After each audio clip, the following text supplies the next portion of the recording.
Pernahkah kamu berjalan sendirian di malam hari, lalu tiba-tiba ada yang memanggil namamu?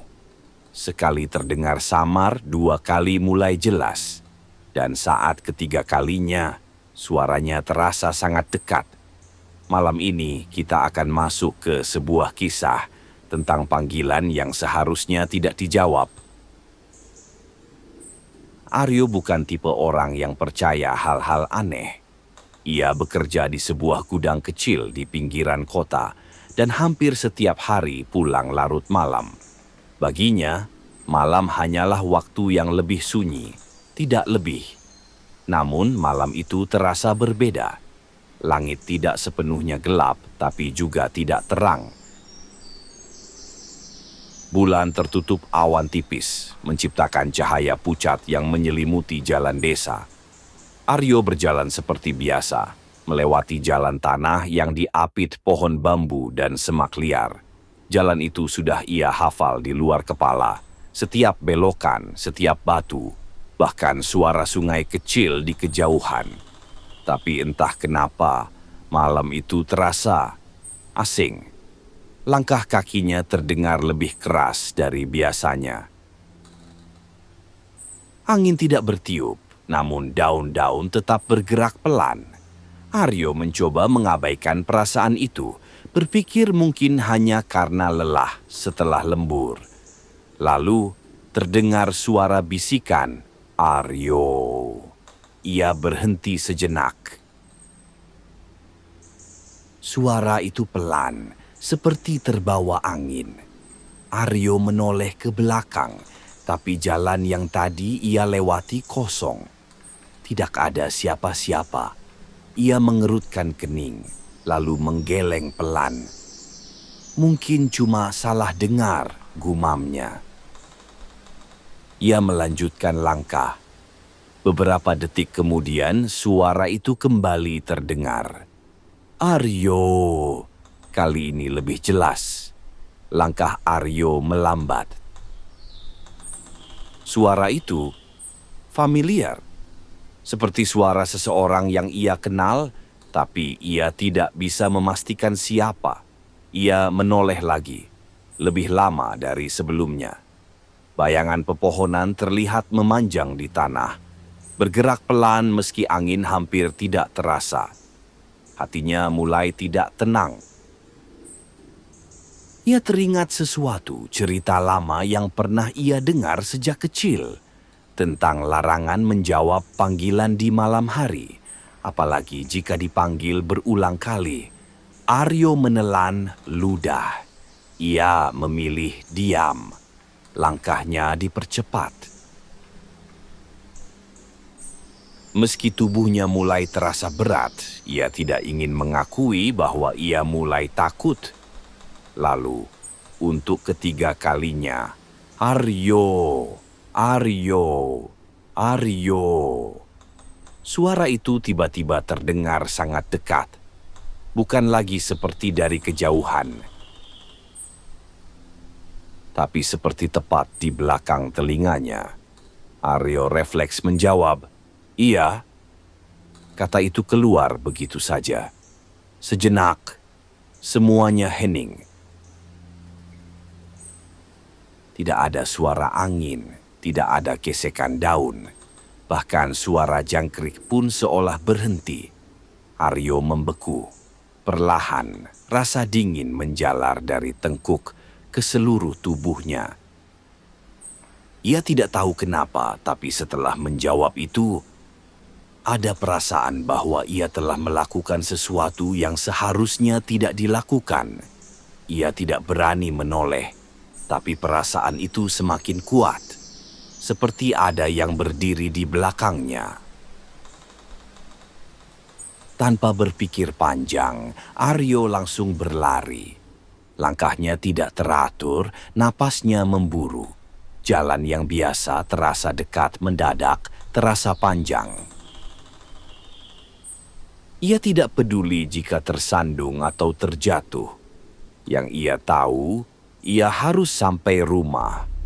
Dan akhirnya dengan napas terengah-engah, ia sampai di depan pintu rumahnya. Ia langsung masuk dan mengunci pintu.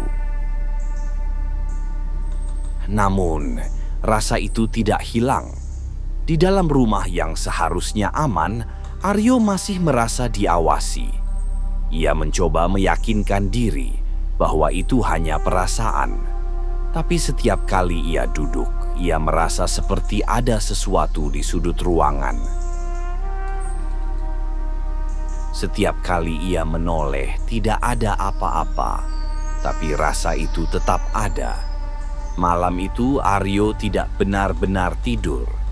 Hari-hari setelahnya berubah. Aryo menjadi lebih pendiam.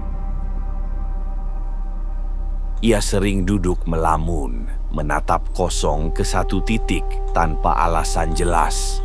Kadang, ia seperti mendengar sesuatu lagi. Meski tidak sejelas malam itu, perasaan itu tetap mengganggunya. Orang-orang mulai menyadari perubahan itu. Ia tidak lagi banyak bicara, tidak lagi tertawa. Bahkan pekerjaannya mulai terbengkalai. Kabar itu akhirnya sampai ke telinga tetua desa. Seorang pria tua yang dikenal memahami hal-hal yang tidak selalu bisa dijelaskan. Suatu sore, tetua itu datang ke rumah Aryo. Rumah itu terasa sunyi, bahkan saat siang hari. Tetua itu duduk di hadapan Aryo, memperhatikan wajahnya yang tampak lelah. "Ada yang kamu alami di jalan malam itu?" ucapnya pelan. Aryo terdiam. Beberapa saat kemudian, ia akhirnya bercerita. Tentang jalan itu, tentang suara itu, tentang 3 panggilan, dan 1 jawaban. Tetua itu mengangguk perlahan, seolah tidak terkejut. "Kamu menjawabnya?" tanya tetua. Aryo menunduk dan berkata, "Iya." Tetua itu menarik napas panjang. "Tidak semua panggilan di malam hari berasal dari manusia," kata tetua pelan. "Ada yang hanya ingin memastikan apakah kamu mendengar mereka." Aryo menelan ludah. "Apa yang terjadi kalau aku menjawab?" Tetua itu menatapnya dalam-dalam. "Itu seperti membuka pintu," jawabnya. "Bukan berarti sesuatu pasti masuk, tapi kamu sudah memberi izin untuk dikenali." Aryo menggenggam tangannya erat. "Lalu, apa yang harus saya lakukan?" Tetua itu tersenyum tipis. "Jangan takut, tapi juga jangan mengabaikan. Kamu harus kembali menguatkan dirimu." Ia kemudian memberi nasihat tentang menjaga pikiran tetap tenang. Tidak terlalu larut dalam rasa takut, dan kembali menyadari batas antara diri dan hal-hal di luar dirinya. "Malam bukan musuh," katanya. "Tapi malam memperjelas apa yang ada di dalam dirimu. Jika kamu takut, itu yang akan kamu rasakan. Jika kamu tenang, itu yang akan melindungimu." Aryo terdiam. Mencoba memahami, sejak hari itu perlahan ia berubah. Rasa diawasi masih kadang muncul, tapi tidak sekuat sebelumnya. Ia mulai belajar untuk tidak langsung bereaksi pada rasa takut. Ia mulai mengendalikan pikirannya sendiri. Dan satu hal yang tidak pernah ia lupakan, jika suatu malam ada yang memanggil namanya lagi 3 kali, ia tidak akan menjawab. Jika ditarik dari pengalaman Aryo, fenomena ini dapat dijelaskan melalui beberapa konsep ilmiah dalam psikologi dan neuroscience. Pertama, terdapat fenomena auditory hallucination ringan. yaitu kondisi di mana otak mampu menciptakan persepsi suara tanpa adanya stimulus eksternal nyata. Hal ini sering terjadi saat seseorang berada dalam kondisi sunyi, lelah, atau fokus tinggi terhadap sesuatu yang familiar seperti nama sendiri. Selain itu, terdapat juga pareidolia, yaitu kecenderungan otak manusia untuk mengenali pola acak sebagai sesuatu yang bermakna. Dalam kondisi minim cahaya, bayangan pohon atau gerakan daun dapat ditafsirkan sebagai sosok tertentu. Selanjutnya, faktor lingkungan seperti suara angin, gesekan bambu, serta gema alam malam dapat menghasilkan frekuensi suara kompleks. Dalam kondisi hening, otak dapat menginterpretasikan suara tersebut sebagai pola yang menyerupai suara manusia. Ditambah lagi, kondisi hypervigilance atau kewaspadaan berlebih membuat sistem saraf menjadi sangat sensitif. Otak akan mengisi kekosongan informasi dengan interpretasi sendiri, sehingga hal samar terasa nyata dan dekat. Dengan demikian, pengalaman Aryo bukan sepenuhnya ilusi atau nyata secara fisik, melainkan nyata dalam persepsi karena diproses langsung oleh otak dalam kondisi yang sangat mendukung munculnya fenomena tersebut. Cerita ini mengajarkan bahwa tidak semua hal harus langsung direspon, terutama saat kita tidak memahami situasinya sepenuhnya. Rasa takut seringkali berasal dari cara pikiran kita menafsirkan keadaan, bukan dari keadaan itu sendiri. Tradisi lama kadang menyimpan nilai perlindungan psikologis yang tidak disadari. Selain itu, ketenangan dan kesadaran diri menjadi kunci dalam menghadapi situasi yang tidak pasti. Semakin kita panik, semakin besar kemungkinan kita salah menafsirkan realitas. Sebaliknya, ketenangan membantu kita melihat batas antara persepsi dan kenyataan.